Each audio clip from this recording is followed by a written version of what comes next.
Assalamualaikum warahmatullahi wabarakatuh. Perkenalkan, nama saya Maula Askia dari Prodi Biologi Fakultas Sains dan Teknologi UIN Araniri Banda Aceh.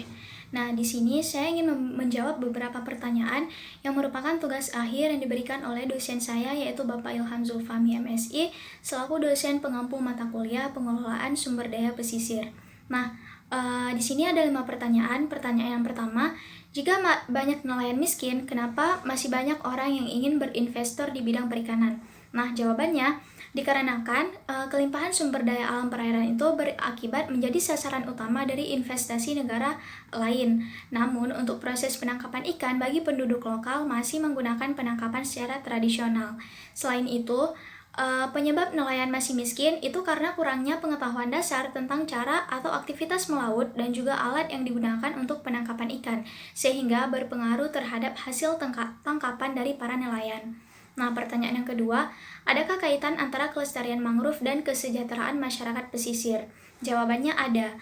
Hutan mangrove memiliki nilai estetika alam dan kehidupan yang ada di dalamnya, seperti dijadikan sebagai objek wisata. Selain itu, hutan mangrove juga dapat menjaga kelembapan serta curah hujan di kawasan tersebut.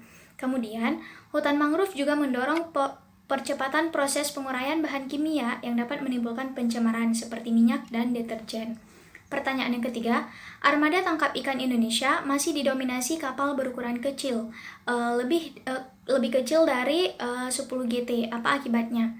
Nah, dengan menggunakan kapal yang berukuran kecil, maka akibatnya ikan hasil tangkapan yang diperoleh itu juga relatif sedikit karena kapal yang digunakan tersebut tidak dapat berlayar jauh dari wilayah pesisir. Selain itu, akibat yang ditimbulkan untuk ekosistem adalah terjadinya gangguan ekosistem dalam waktu jangka tertentu sehingga menyebabkan kehancuran sumber daya bahkan kepunahan ikan. Sedangkan akibat untuk masyarakat disebabkan oleh kondisi sosial masyarakat pesisir yang memiliki keterbatasan baik dari segi ekonomi maupun sumber daya manusia.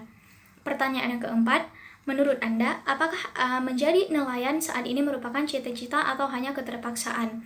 Jawabannya, sebagian besar profesi menjadi nelayan saat ini adalah karena keterpaksaan. Contohnya seperti masyarakat yang tinggal di daerah pesisir. Mereka diharuskan untuk melaut supaya dapat memenuhi kebutuhan hidupnya karena tidak adanya pekerjaan ataupun profesi lain yang bisa mereka tekuni.